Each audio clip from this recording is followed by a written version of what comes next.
할렐루야. 네. 우리 옆 사람과 이렇게 인사해 봅시다. 우리 함께 부활합시다.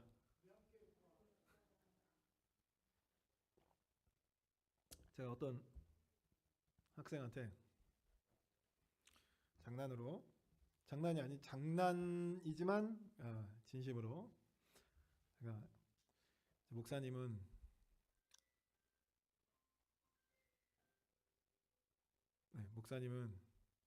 죽으면 다시 부활한다. 그랬더니 갑자기 옆에 있던 애 피식 웃으면서 뻥치지 마세요. 아니야, 목사님은 특별해서 죽으면 부활해. 그랬더니 거짓말하지 말라고. 목사님이 거짓말하고 다닌다고 그렇게 하고 다녔던 거죠.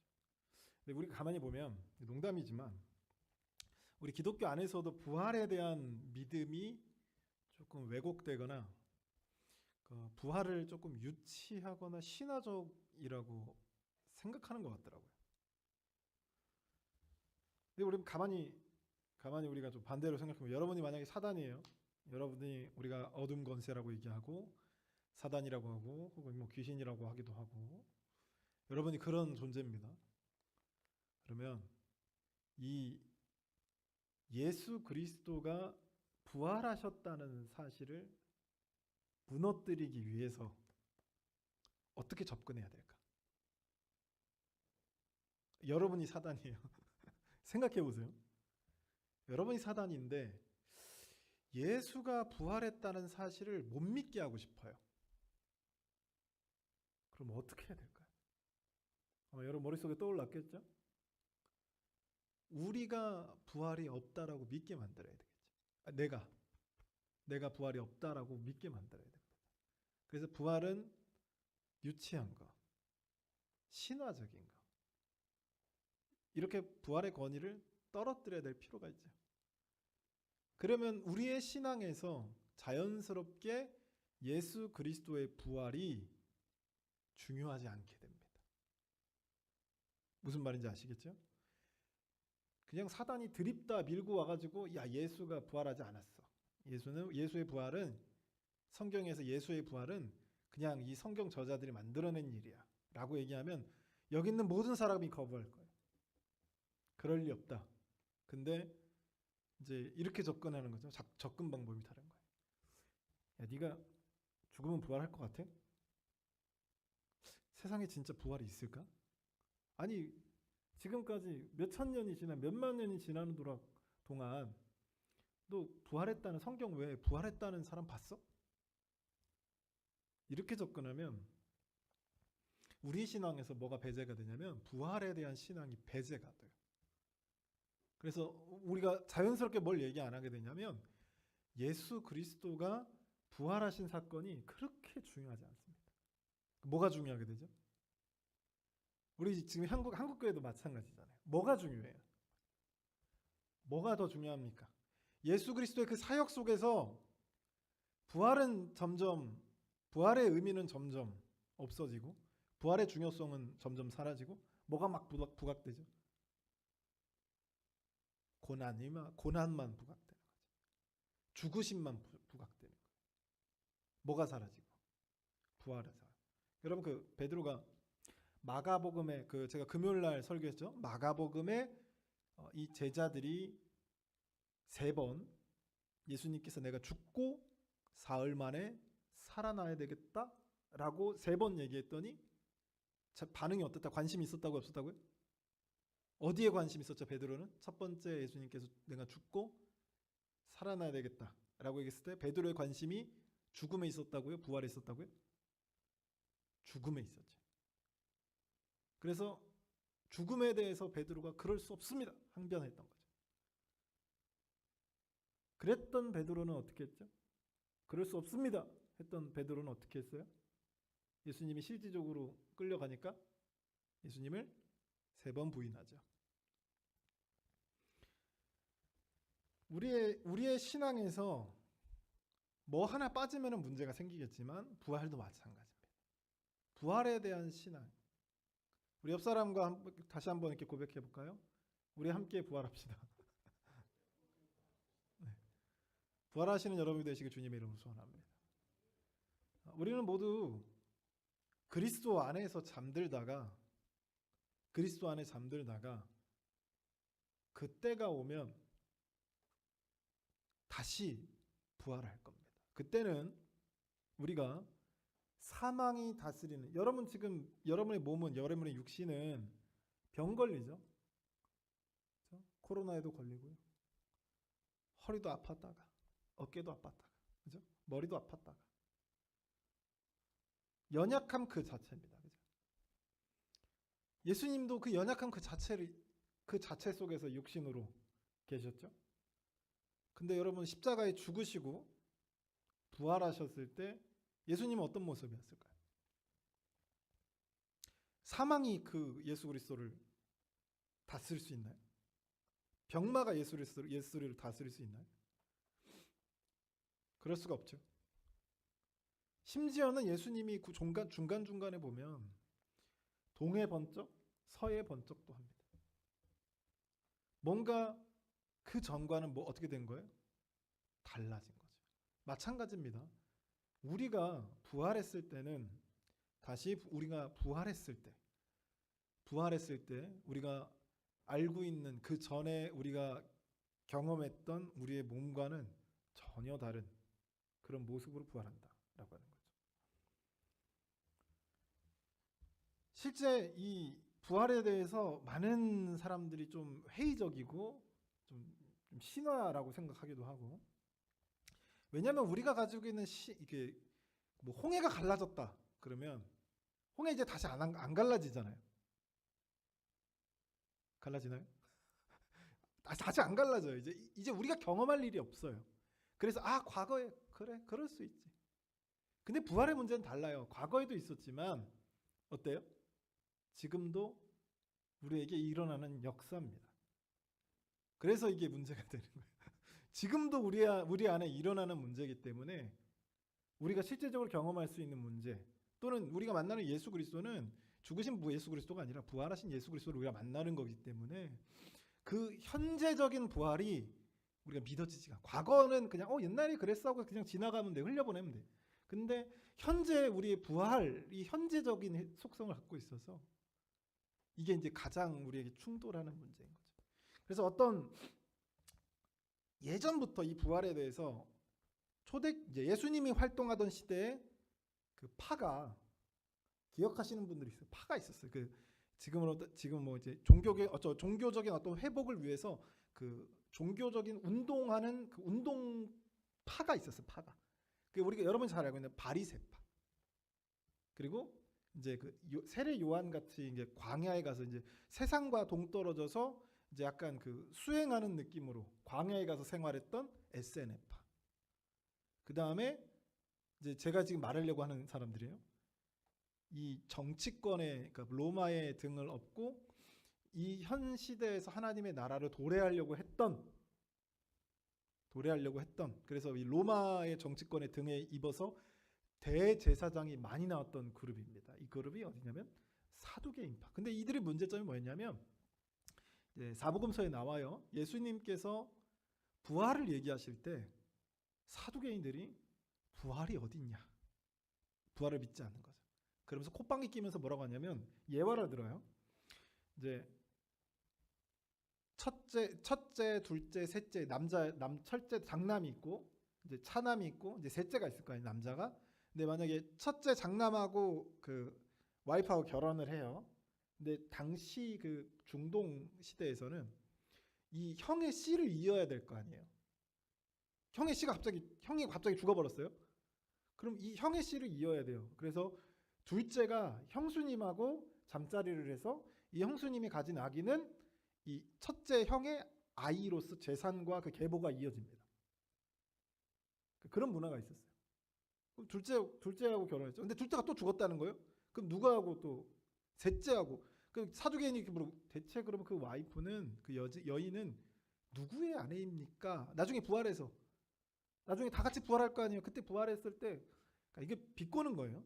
누구의 아내가 됩니까? 라고 얘기하는 거죠. 그러니까 이런 논리로 부활이 없다 라고 얘기하는 게 사두개인의 생각이었던 거죠. 사두개인들도 있었고요. 초대교회도 당연히 예수님의 부활 또는 우리의 부활이 없다라고 가르치는 그룹도 있었습니다. 고대나 중세 철학자들도 마찬가지예요. 고대 철학자나 중세 철학자도 마찬가지고 사람의 부활은 없다라고 가르쳤어요. 심지어 그 과정에서 신학자들 중에서도 부활에 대해서 기피하는 자들 또는 부활이 없다라고 부정하는 자들도 있었죠. 그 근거가 뭐냐면 어떤 학자들은 어떻게 접근하냐면 부활이라고 하는 개념이 구약에는 좀 희미하다는 거죠. 구약에서 여러분 부활이라는 단어 보셨어요? 보신 적 없죠? 구약에는 부활이라는 단어가 없다는 거죠. 그래서 이게 언제부터 생겨난 거냐면 창세기, 출애굽기, 창세기에는 그런 개념이 전혀 안 보인다는 거죠. 근데 언제부터 슬그머니 비슷한 생각이 나오냐? 출애굽 이후에 이스라엘 백성들이 부활에 대한 생각을 갖고 있었다는 거죠. 그러면서 뭐라고 이 부활을 부정하는 신학자들이 뭐라고 얘기하냐면 이 이집트에서 가지고 오는 이집트의 신들이 있을 거 아니에요. 이집트의 종교들이 있어요. 이집트의 여러분 핵심은 뭐예요? 여러분 피라미드 왜 만들죠? 그 후대 관광 산업으로 잘 먹고 살라고 후대 사람들에게 물려주기 위해서 피라미드 만들었나요?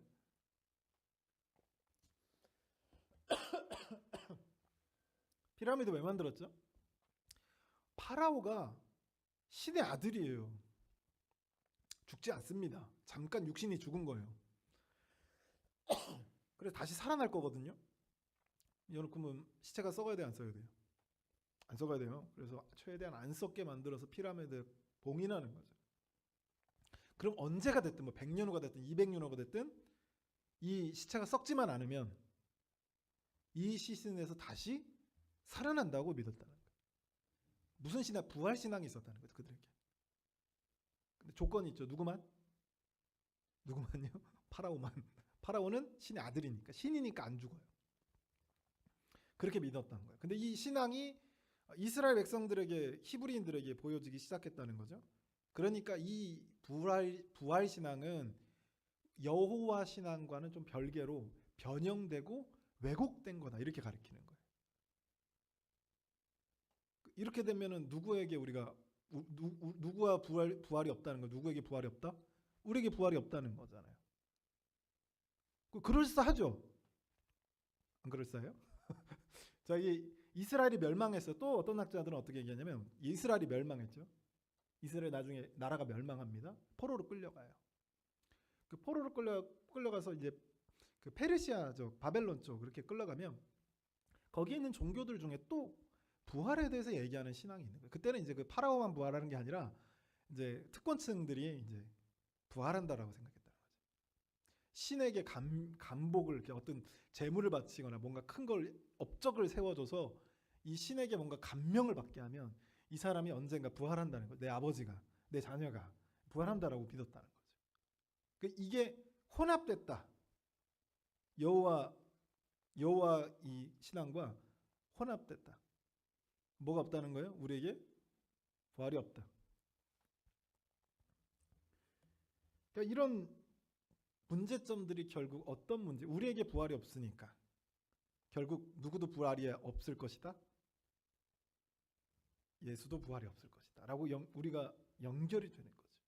그러니까 사단이 이렇게 공격하는 거예요. 우리에게 부활이 없다라는 것을 아주 논리적이고 아주 그럴싸한 이론들을 가져와서 부활이 없다. 나에게 부활이 없다라고 가르칩니다. 그럼 당연히 예수의 부활도 부활이 아니어야겠죠.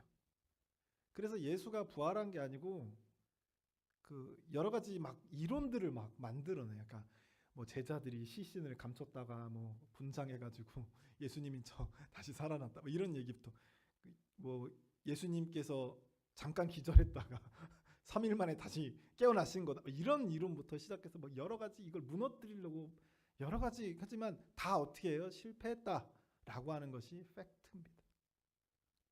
역사학자들이나 고고학자들이 아무리 발견해봐도 예수의 부활은 역사적인 사실로 확증이 되는 거예요. 의심할 여지 없이. 그래서 분명한 것은 예수의 부활이 역사적이라는 거죠. 그 사실은 뭐냐면 팩트라는 거죠. 그렇다면 뭐냐면 부활은 뭐예요? 분명히 있다라고 하는 겁니다. 그리고 이 부활이 있다라고 하는 것은 결국 성경의 말씀대로 우리에게도 부활이 있다라고 하는 거죠. 이거 왜 이렇게 부활이 우리 그 성경에서도 그렇고요. 우리 신학 우리 이제 신학 배우러 가신 부활에 대해서 굉장히 신학적으로도 굉장히 그 중요하게 가르치거든요. 부활이 고난보다 부활을 더 왜 예수의 부활이 없으면 그리고 예수의 부활이 없으면 당연히 우리에게도 없죠. 우리에게도 부활이 없으면 우리에게 부활을 약속하지 않았으면 우리에게 부활이 실현되지 않으면 우리의 신앙이 대부분 의미가 없어집니다. 이론적으로도 신학적으로도 그리고 신앙적으로도 부활이 없으면 여러분 지금 이 자리에 앉아 있는 게 의미가 없어요. 우리 14절 한번 같이 읽어보겠습니다. 14절 함께 읽어보겠습니다. 시작. 그리스도께서 만일 다시 살아나지 못하셨으면 우리가 전파하는 것도 헛것이요 또 너희 믿음도 헛것이며 뭐가 헛것이라고요? 믿음이 헛것이다 라고 얘기하죠. 아니 왜 부활이 없으면 우리의 믿음이 헛것입니까? 라는 궁금증이 생기셔야 돼요. 왜 부활이 없으면 우리가 지금 가지고 있는 믿음이 왜 헛것이지? 라는 의문을 가져야 돼요. 왜냐하면 이 부활은요 어떤 사건이냐면 그 무슨 아이템 써서 살아나거나 뭐 게임 속에서 다시 살아나 이런 게 아니라 부활은요 성경적 역사적 의미에서 죽음을 이긴 사건입니다. 죽음을 이긴 사건. 이게 왜 중요하냐? 여러분 죽음이 왜 우리에게 들어왔죠? 우리가 살면 다 죽으니까 너무 당연하게 받아들이고 있는 게 죽음인데 여러분 왜 우리는 죽어야 합니까? 왜 죽어야죠? 아담과 하와가 원래 창조됐을 때 너네 수명은 1000살 그리고 죽을 거야 에덴 동산에서. 하나님 그렇게 만드셨나요? 그렇게 안 만들었죠? 죽음이란 것이 없었습니다. 근데 언제부터 우리가 죽게 됐어요? 언제부터? 죄를 지었을 때. 그래서 바울은 로마서에서도 마찬가지지만 자기 복음서에서 자기 그 서신서에서도 얘기하지만 죄가 욕심이 잉태한 즉 뭐를 낳고요? 죄를 낳고. 죄가 장성해서 어떻게 된다고요? 사망에 이른다. 이 죽음의 문제는요 뭐하고 관련돼 있냐면 죄의 문제와 관련돼 있습니다. 무슨 말인지 아시겠죠? 근데 여러분 우리가 죄의 문제가 해결이 됐어요. 뭘로 해결이 됐다고 얘기하죠? 뭘로? 예수 그리스도가 우리를 대신해서 십자가에서 죽으셨잖아요. 그걸로 우리가 죄의 문제가 해결됐다고 그래요. 그 죄의 문제가 해결되면 당연히 우리는 죽음의 문제에서도 어떻게 되는 거예요? 해결이 돼야 되는 거죠. 그래서 우리가 다시 부활하는 그때는 죽음이 없는 부활이 되는 거예요. 죽음이 우리를 다스릴 수도, 죽음이 우리를 위협할 수도, 죽음이 우리를 억누를 수도 없죠. 죽음을 가지고 우리에게 협박할 수도 없습니다. 그래서 부활이란 죽음이 더 이상 우리를 다스리지 않는 상태를 부활이라고 얘기합니다. 그래서 이 부활이라고 하는 것은 매우 중요한 거예요. 우리 16절과 17절 한번 같이 읽어보겠습니다. 시작. 만일 죽은 자가 다시 살아나는 일이 없으면 그리스도도 다시 살아나신 일이 없었을 터요. 그리스도께서 다시 살아나신 일이 없으면 너희의 믿음도 헛되고 너희가 여전히 뭐 가운데? 죄 가운데 있을 것이요 라고 하는 거죠. 죄의 문제가 해결되면 죽음의 문제도 해결되는 거죠. 이게 당연한 겁니다.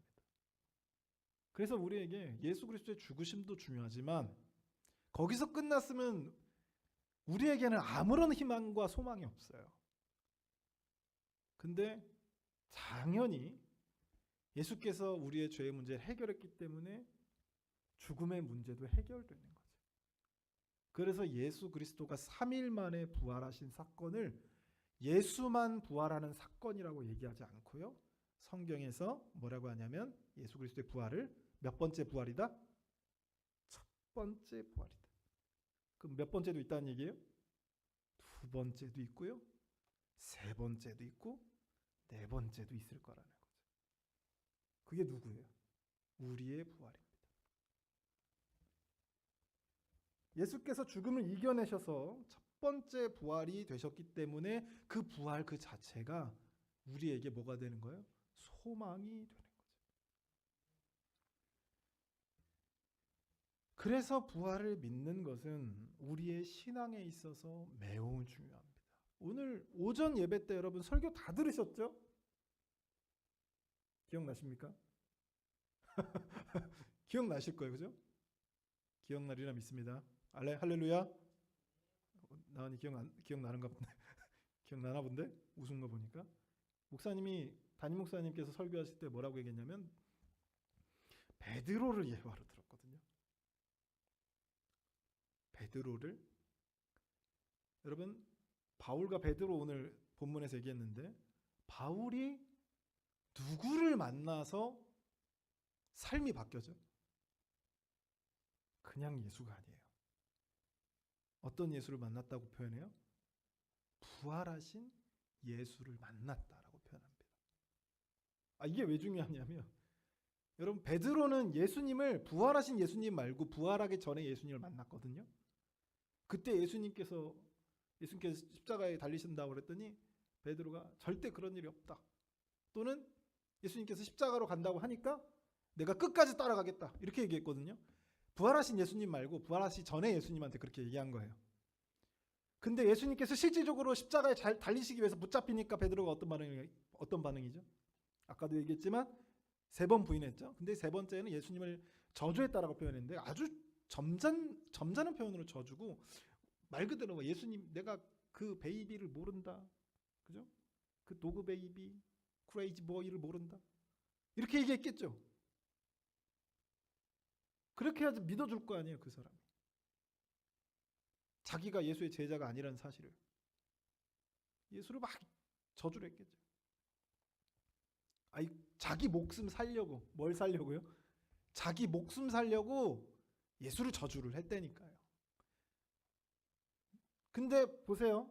베드로가 우리가 기억하는 초대교회를 이끌어가던 베드로는 순교하기까지 하나님 앞에 순종해. 그 죽음을 두려워하지 않는. 나중에 사도행전에 보면 서기관들 바리새인들 끌고 가거든요. 그래서 너 예수에 대해서 얘기하지 마. 그랬더니 죄송합니다. 제가 다시는 안 그렇게 이렇게 얘기해요. 아주 목이 뻣뻣하게 당당해요. 죽일 테면 죽여보라는 거지. 왜 갑자기 그렇게 변화가 됐죠? 누구를 만나서? 부활하신 예수를 만났기 때문에. 사랑하는 성도 여러분, 부활의 소망을 가지고 계신 주님의 이름으로 소원합니다. 베드로가 바울이 두 사람 모두 다 부활이 없다라고 믿었다면, 그전에는 예수님께서 내가 죽고 살아나야겠다 했을 때 어디에 초점이 맞춰진다고요? 부활은 안 믿으니까, 못 믿겠으니까. 어디에 초점이 맞춰졌어요? 죽으심에 초점이 맞춰지다 보니까 베드로가 절대 그럴 수 없습니다 라고 얘기한 거예요. 근데 부활하신 예수를 만났을 때 뭘 믿게 되는 거예요? 예수의 부활을 믿게 되는 거죠. 그러면 우리가 알고 있는 예수님의 제자 중에 예수님의 부활을 못 믿어가지고 내가 그분의 못자국과 옆구리 창자국을 만져보지 못하면 내가 믿지 못하겠다라고 했던 사람이 누구예요? 도마죠. 그 도마도 여러분 어떻게 초대교회 때 어떻게 사역을 했는지 여러분 역사 속에서 한번 찾아보세요. 그러니까 어떻게 처절하게 복음을 전했는가. 누구를 만나서? 부활하신 예수를 만나서. 부활하신 예수를 만났다는 얘기는 안 믿고 싶어도 부활이 믿겨지는 거죠. 예수께 부활이 있다라고 하는 것은 결국 누구에게도 부활이 있다는 얘기예요. 우리에게도 부활이 있다는 거죠. 그 부활이 믿겨졌을 때 우리의 삶이 변화되더라라고 하는 겁니다. 할렐루야. 우리 한번 통성으로 한번 기도하실 때 우리가 부활을 믿는 신앙으로 아버지 일으켜 주시옵소서. 베드로처럼 우리가 예수를 알긴 알지만 그분을 따라가긴 따라가지만 결국엔 부활에 대해서 믿지 못해 예수 그리스도가 죽으신다는 것에 받아들일 수 없어 심지어 예수 그리스도 십자가를 끌려가는 그 순간에 예수를 부인하고 저주했던 그 베드로, 그가 변화될 수 있고 그가 죽음을 두려워하지 않을 수 있었던 이유는 그가 부활에 대한 믿음을 가졌을 때라는 사실을 우리가 기억하면서, 우리가 예수의 부활을 믿기 전, 예수의 부활을 믿긴 후에 베드로의 모습을 우리가 살펴보며 우리가 부활의 신앙을 가질 수 있도록 하나님 붙잡아 주시옵소서. 아버지, 우리가 부활을 믿지 못하는 신앙이 아니라 부활을 신화 정도라고 생각하는 그런 신앙이 아니라 예수의 부활이 나의 부활이요 예수의 살아나심이 나의 살아나심이라고 믿는 그런 거룩한 믿음을 우리가 소유할 수 있도록 도와달라고 우리가 주여 한번 부르시며 통성으로 기도합니다. 주여!